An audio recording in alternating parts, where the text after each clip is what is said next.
আমার, দুনিয়ার জমিনে একবার সুবহানাল্লাহ বললে কত দাম, কত ফায়দা।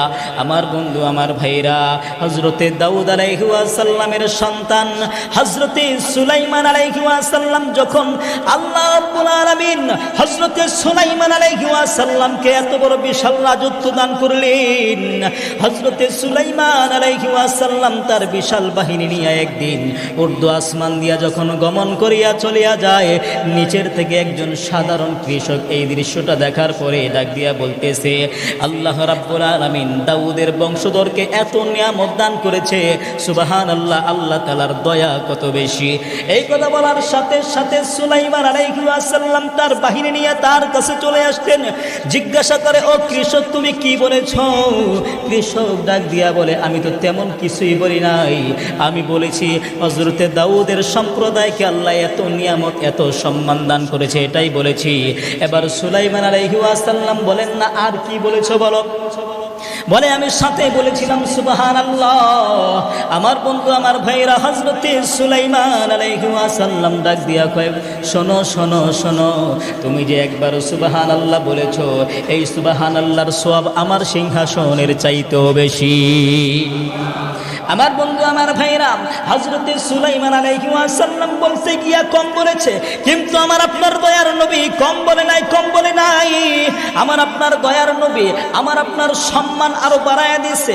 আমার আপনার দয়ার নবী বলেন, যখন কোন বান্দা, কোন উম্মত যখন দুনিয়ার জমিনে একবার সুবহানাল্লাহ বলবেন, তামলা উমা বাইনাস সামাই ওয়াল আরদ, আসমান এবং জমিনের যে মধ্যবর্তী শূন্যস্থান আছে, সেই শূন্যস্থান জায়গাটা নেকির দ্বারা ভরে যায়।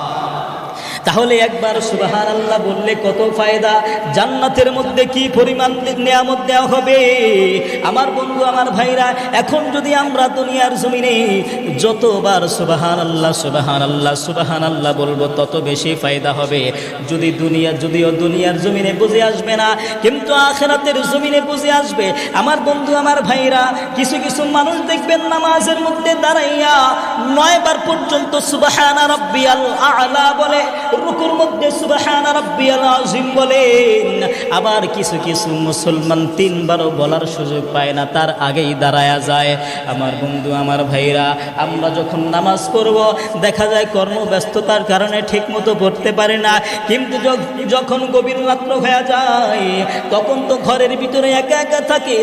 রাতের বেলা যদি, গভীর রাতের বেলা ঘুম থেকে জাগ্রত হইয়া যদি উযু করিয়া 2 রাকাত নামাজ পড়িয়া আল্লাহকে আল্লাহ আল্লাহ বলিয়া ডাকি, একবার সুবহানাল্লাহ, একবার আলহামদুলিল্লাহ বলিয়া ডাকি, এর বরকত, এর ফায়দা আল্লাহ রাব্বুল আলামিন আমাদেরকে হাসরের ময়দানে দান করবে। যদিও আজকের দুনিয়ার জমিনে আমাদের বুঝে আসে না, আসবে আসবে, যেই দিন আসবে সেই দিন কোনো ফায়দা হবে না রে মুসলমান ভাইরা আমার। এজন্য আমাদের আমলের পরিধি বাড়াইতে হবে, জিকির করতে হবে, নামাজ পড়তে হবে, কোরআন তেলাওয়াত করতে হবে, আল্লাহ তাআলার বিধান মেনে দুনিয়ার জমিনে চলতে হবে। আমার বন্ধু, আমার ভাইরা, আল্লাহ রাব্বুল আলামিন আমাদেরকে দুনিয়ার জমিনে পাঠাইলেন আল্লাহর গোলামি করার জন্য। মুসলমান ভাইরা আমার, আজকে আমরা আল্লাহর গোলামি করি না, আল্লাহর বিধান পালন করি না, কিন্তু মহান রব্বুল আলামিনের সবচাইতে দামি মানুষ, সবচাইতে দামি বন্ধু, ইতিহাসের জগতে, সৃষ্টি জগতের মধ্যে সবচাইতে মহামানব হলো মুহাম্মদুর রাসূলুল্লাহ। আমার বন্ধু, আমার ভাইরা, আল্লাহর নবী সাল্লাল্লাহু আলাইহি ওয়াসাল্লাম আল্লাহ তাআলার কিভাবে গোলামি করতেন। হযরতে বারা রাদিয়াল্লাহু তাআলা আনহু, হযরতে আয়েশা সিদ্দিকা রাদিয়াল্লাহু তাআলা নিকট উপস্থিত হইলেন।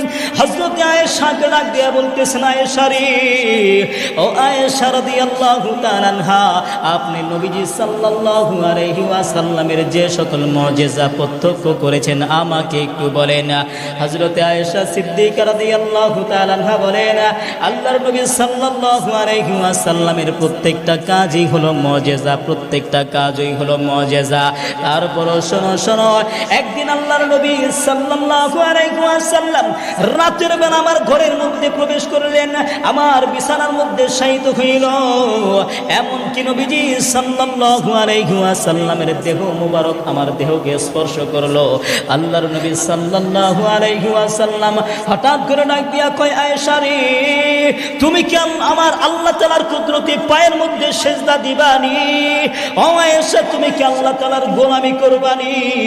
হযরতে আয়েশা রাদিয়াল্লাহু তাআলা আনহা ডাক দিয়া কয়, আল্লাহর নবী গো, আমার মনে চায় আপনার সংস্পর্শে আরো কিছু সময় থাকি, কিন্তু নবী গো, আপনার ইচ্ছাকেই আমি বড় ভালোবাসি, আপনি যান আমিও আসতেছি। আল্লাহর নবী সাল্লাল্লাহু আলাইহি ওয়াসাল্লাম পানির পাত্রের নিকট চলিয়া গেছেন। আল্লাহর নবী সুন্দর করে ওযু করলেন, পানি অপচয় না করিয়া আল্লাহর নবী ওযু করিয়া নামাজের মধ্যে দাঁড়ায় গেলেন। আল্লাহর নবী নামাজের মধ্যে তেলাওয়াত করে, আল্লাহর নবীর চোখ গড়ায় গড়ায় পানি পড়তেছে। আল্লাহর নবী সাল্লাল্লাহু আলাইহি ওয়াসাল্লাম রুকুর মধ্যে চলে গেলেন, আল্লাহর নবীর চোখ বেয়ে বেয়ে পানি পড়ে।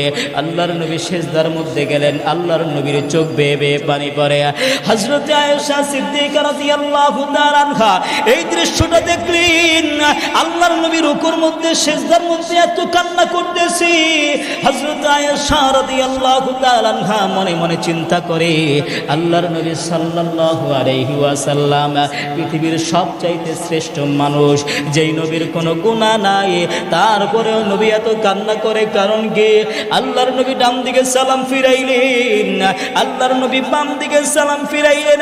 হযরতে আয়েশা সিদ্দিকা রাদিয়াল্লাহু তাআলা আনহা আল্লাহর নবীকে ডাক দিয়া কয়, নবী গো, ও নবী গো, আপনার তো কোনো গুনাহ নাই, আপনি তো সবচাইতে দামি মানুষ, শ্রেষ্ঠ মানুষ, তারপরও কেন এত কান্না করেন? আপনি কেন নামাজের মধ্যে এত কান্না করেন, কারণ কি? আল্লাহর নবী ডাক দিয়া কয়, আফালা আকুনা আবদান শাকুরা, আমি কি আল্লাহ তাআলার কৃতজ্ঞশীল বান্দা হইব না? আমি কি আল্লাহ তাআলার গোলামি করব না? আমি কি আল্লাহ তাআলার জিকির করব না? আমি কি আল্লাহ তাআলার নৈকট্যশীল বান্দা হব না? আমার বন্ধু, আমার ভাইরা রে, সবচাইতে দামি মানুষ হওয়ার পরেও যদি এমন ভাবে আল্লাহ তাআলার গোলামি করে, কান্না করে, আমরা তো সাধারণ মানুষ, তাহলে আমাদের কি পরিমাণ গোলামি করা উচিত, কি পরিমাণ ইবাদত করা উচিত, কি পরিমাণ জিকির আজকার করা উচিত। আমার বন্ধু, আমার ভাইরা, আল্লাহর নবী সাল্লাল্লাহু আলাইহি ওয়াসাল্লাম হাদিসের মধ্যে বর্ণনা করে জানায় দেয়, আল্লাহর নবী একজন ব্যক্তিকে ডাক দিয়া কয়, তুমি কেমন আছো? ওই বান্দা ডাক দিয়া কয়, আমি ভালো আছি। আল্লাহর নবী সাল্লাল্লাহু আলাইহি ওয়াসাল্লাম আবারও জিজ্ঞাসা করলেন, তুমি কেমন আছো? আবার সেই ব্যক্তি বললেন, আমি ভালো আছি। আল্লাহর নবী সাল্লাল্লাহু আলাইহি ওয়াসাল্লাম আবারও জিজ্ঞাসা করলেন, তুমি কেমন আছো? ওই বান্দা এবার তৃতীয়বার বলতেছেন, আলহামদুলিল্লাহ, আল্লাহ তাআলার রহমতে আমি ভালো আছি।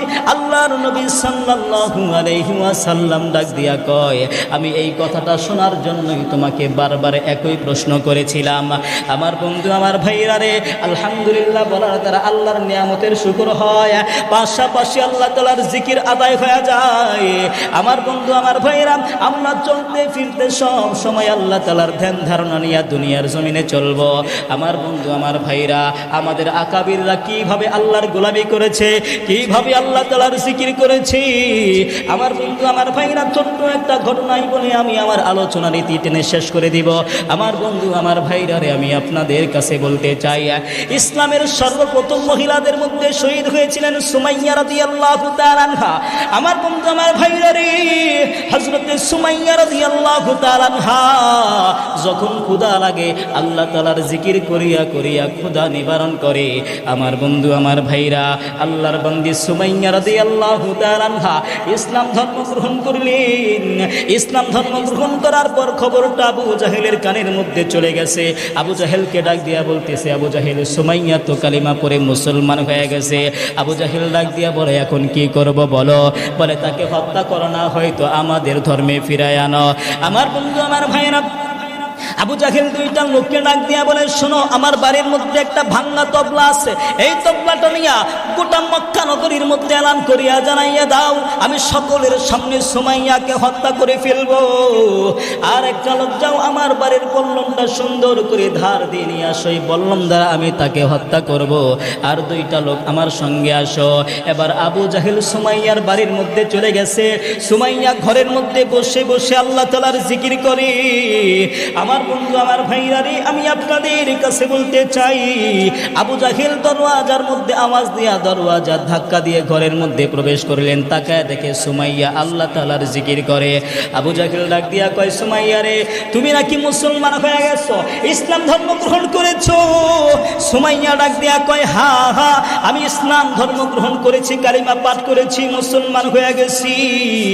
আবু জাহেল ডাক দিয়া কয়, সুমাইয়া রে, তুমি তোমার ইসলাম ধর্ম ত্যাগ করো, আমাদের ধর্মে পুনরায় ফিরে আসো। সুমাইয়া ডাক দিয়া কয়, আবু জাহেল, না না, আমি কোনোভাবেই পারবো না।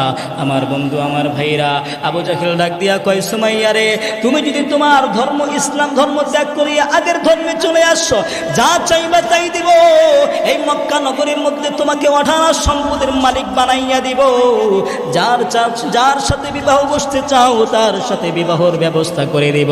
সুমাইয়া বলেন, না রে নেতাজি, আপনি যতই অফার করেন না কেন, আপনি যদি আমাকে মেরেও ফেলেন, দুনিয়া থেকে বিদায় করে ফেলেন, তারপর আমি ইসলাম ধর্ম ত্যাগ করব না, আল্লাহর জিকির ছাড়ব না, আল্লাহর গোলামি ছাড়ব না।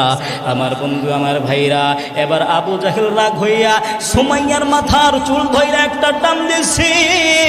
সুমাইয়া ডাক দিয়া কয়, নেতাজি, আমার চুল ধইরা টাইনেন না, আমি বড় ব্যথা পাই, আমি বড় ব্যথা পাই, আমার চুল ধইরা টাইনেন না।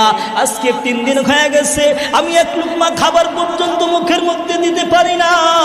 আমার যখন ক্ষুধা লাগে, আমি আল্লাহ তাআলার জিকির করিয়া করিয়া আমার ক্ষুধা নিবারণ করি।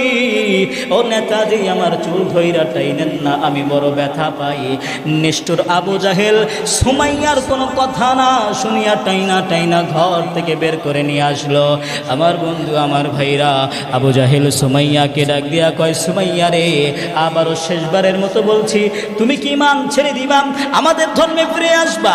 সুমাইয়া ডাক দিয়া বলতেছেন, নেতাজি, একবারই তো বলেছি, জীবন চলে যাবে তো যাবে, কিন্তু ইসলাম ধর্ম ত্যাগ করব না, ঈমান ছাড়ব না। কেননা ইসলাম ধর্মের ভিতরে ইবাদতের মধ্যে, জিকিরের মধ্যে, আল্লাহ আল্লাহ নামের মধ্যে এত মজা, এত শান্তি আমি পাইছি, আর কোথাও এত শান্তি নাই রে। তুমি আমারে মেরে ফেললো, আমি কিন্তু ইসলাম ধর্ম ত্যাগ করব না। আমার বন্ধু, আমার ভাইরা, আবু জাহেল রাগ হইয়া সুমাইয়াকে ঘরের বাইরে টাইনা টাইনা নিয়ে আসলো। চতুর্দিক থেকে মানুষগুলো আস্তে আস্তে জমায়েত হয়ে গেছে। নিষ্ঠুর আবু জাহেল বারবার বলে, সুমাইয়া কই কথা বলে। সর্বশেষ আবু জাহেল রাগ হইয়া সুমাইয়ার গায়ের যে কাপড়টা ছিল, কাপড়টা টাইনা টাইনা কোলে ফেলতে লাগলো। হযরতে সুমাইয়া রাদিয়াল্লাহু তাআলা আনহা দুইটা চোখ আসমানের দিকে দিয়া মালিক আল্লাহকে ডাক দিয়া বলতেছেন, মালিক রে, ওগো আল্লাহ, দেখো দেখো আল্লাহ, ইসলাম ধর্ম আনার কারণে, ঈমান আনার কারণে, মালিক তোমাকে বিশ্বাস করার কারণে আমার কাপড়টা টাইনা টাইনা খুলিয়া ফেলতেছে। ওগো আল্লাহ, আমার ইজ্জতের বিনিময় হইল, আমার ঈমানকে তুমি টিকায়া রাখো। আমার বন্ধু, আমার ভাইরা, সুমাইয়া রাদিয়াল্লাহু তাআলা আনহার গায়ের কাপড়টা টাইনা টাইনা খুলে সুমাইয়া কান্না করে আর মালিককে ডাক দিয়া কই, মালিক রে, আমার ইজ্জতের বিনিময় হইল, আমার ঈমানটা তুমি টিকায় রাখো। নিষ্ঠুর আবু জাহেল কাপড়টা খুইলা ফেললেন। মানুষগুলো সুমাইয়া রাদিয়াল্লাহু তাআলা আনহার লজ্জা স্থানের দিকে তাকায় আর থুতু নিক্ষেপ করে।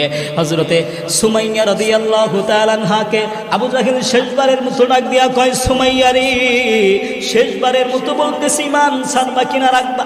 সুমাইয়া রাদিয়াল্লাহু তাআলা আনহা ডাক দিয়া কয়, নেতাজি, একবারই তো বলেছি, ঈমান ছাড়বো না, জীবন চলে যায় তো যাবে। নিষ্ঠুর আবু জাহেল রাগ হইয়া 4টা লোককে ডাক দিয়া বলে, সুমাইয়ার 4 হাত পা ধরিয়া টান টান করিয়া ধরো। এবার সুমাইয়াকে টান টান করিয়া ধরলো। নিষ্ঠুর আবু জাহেল বলবনটা হাতের মধ্যে নিয়া সুমাইয়ার পেটে মারলো না, পিঠে মারলো না, সুমাইয়া রাদিয়াল্লাহু তাআলা আনহার লজ্জা স্থানের মধ্যে বল্লমটা ঢুকাইয়া দিছি।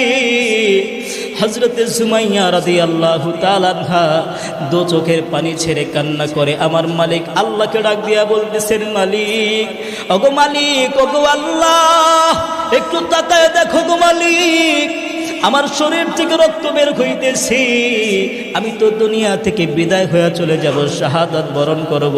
তবে আল্লাহ তোমার প্রতি পাগল হইয়া, ওগো আল্লাহ তোমার প্রতি ঈমান আনার কারণে আমার এমন অবস্থা হয়েছে। ওগো আল্লাহ, আমি মরার পূর্বে তোমার একটা দাওয়াত দিতে চাই গো মালিক। আমি মরার পূর্বে আমার এই করুণ দৃশ্যটা একবার আমার বাড়ির মধ্যে আসিয়া তুমি এই দৃশ্যটা সরাসরি দেখিয়া যাও। আমার বন্ধু, আমার ভাইরা, হযরতে সুমাইয়া রাদিয়াল্লাহু তাআলা আল্লাহকে দাওয়াত দিলেন, আল্লাহকে দাওয়াত দিলেন। হযরতে সুমাইয়া বারবার যখন একই কথা বললেন, আল্লাহ গো, আমাকে কি তুমি ইসলামের জন্য কবুল করো নাই? ওগো আল্লাহ, আমাকে যদি ইসলামের জন্য কবুল করো, আমার দাওয়াতটাও তাহলে তুমি কবুল করিয়া আমাকে দেখা দাও। আমার আল্লাহ জিবরাইল ফেরেশতাকে ডাক দিয়া কয়, জিবরাইল, ও জিবরাইল, আমার বন্ধু আমারে দাওয়াত দিছে। আমার আল্লাহ ডাক দিয়া কয়, আল্লাহু ওয়ালিয়ুল মুমিনিন, যারা ঈমানদার তারা আল্লাহ তাআলার বন্ধু। আমার বন্ধু আমাকে দাওয়াত দিয়েছে। ও জিবরাইল, আমার বন্ধু আমাকে দাওয়াত দিয়েছে, আমার বন্ধুর সাথে দেখা করার জন্য যাব রে জিবরাইল। তবে জিবরাইল দুনিয়ার জমিনে যদি বন্ধুর বাড়িতে যায়, কিছু না কিছু লইয়াই যায় রে জিবরাইল। আমি আমার বন্ধুর বাড়িতে যাব, বন্ধুর সাথে দেখা করার জন্য যাব রে জিবরাইল। কে নিয়ে যাব রে জিবরাইল, কে নিয়ে যাব? এমন সময় আমার মালিক আল্লাহ রাব্বুল আলামিন নিজেই ডাক দিয়া কয়, জিবরাইল, আমি তো নিজেই বলেছি, ইন্নাল্লাযীনা আমানু ওয়া আমিলুস সালিহাতি কানাত লাহুম জান্নাতুল ফিরদাউসি নুজুলা। জোরে কন্না সুবহানাল্লাহ। আল্লাহ রাব্বুল আলামিন ডাক দিয়া কয়, জিবরাইল, আমি তো নিজেই বলেছি, যারা আমার বন্ধু হবে, যারা ঈমানের পথে চলবে, ইসলামের পথে চলবে, তারা আমার বন্ধু। আমি আমার বন্ধুদেরকে জান্নাতুল ফিরদাউস দান করব। চলো চলো চলো, জান্নাতুল ফিরদাউস নিয়ে আমার বন্ধুর সাথে সাক্ষাৎ করার জন্য আল্লাহ রাব্বুল আলামিন জান্নাতুল ফিরদাউস নিয়ে হযরতে সুমাইয়ার সামনে চলে আসবে। হঠাৎ করে সুমাইয়া মুস্কি মুস্কি হেসে দিবে। আবু জাহেলকে ডাক দিয়া বলবে, আবু জাহেল, তাকাইয়া দেখো সুমাইয়া কেন মুস্কি মুস্কি হাসে, কারণ কি? আবু জাহেল ডাক দিয়া কয়, সুমাইয়া রে, তোমারে বললাম দ্বারা আঘাত করলাম, তোমার কি কোনো কষ্ট লাগে না? তুমি কেন মুস্কি মুস্কি হাসো, কারণ কি? সুমাইয়া ডাক দিয়া কয়, নেতাজি, আপনি আমাকে বললাম দ্বারা আঘাত করেছেন, কষ্ট লাগে, ব্যথা লাগে, কিন্তু যেই মালিক আল্লাহ তাআলার জন্য আমি আমার জীবনটা বিলায় দিলাম, ওই আল্লাহ আমার সাথে সাক্ষাৎ করার জন্য আসছে। শুধু আল্লাহ আসে নাই, আল্লাহ আমার প্রতি খুশি হইয়া জান্নাতুল ফিরদাউসটা নিয়ে আসছি। ওই জান্নাতুল ফিরদাউসের নাজ নিয়ামত দেখার পর তোমার এই বল্লমের আঘাতের ব্যথা আমার কাছে আর ব্যথা লাগে না, এই জন্য আমি মুস্কি মুস্কি হাসি। আমার বন্ধু, আমার ভাইরা, তারা কি পরিমাণ মজা পেয়েছে, কি পরিমাণ শান্তি পেয়েছে ইবাদতের মধ্যে, কি পরিমাণ মজা পেয়েছে জিকিরের মধ্যে। আমার বন্ধু, আমার ভাইরা, আজকে আমরা জিকির করি, নামাজ পড়ি, নামাজের মধ্যে মজা পাই না, জিকির করি, জিকিরের মধ্যে মজা পাই না, কোরআন তেলাওয়াত করি, কোরআন তেলাওয়াতের মধ্যে মজা পাই না। কেন?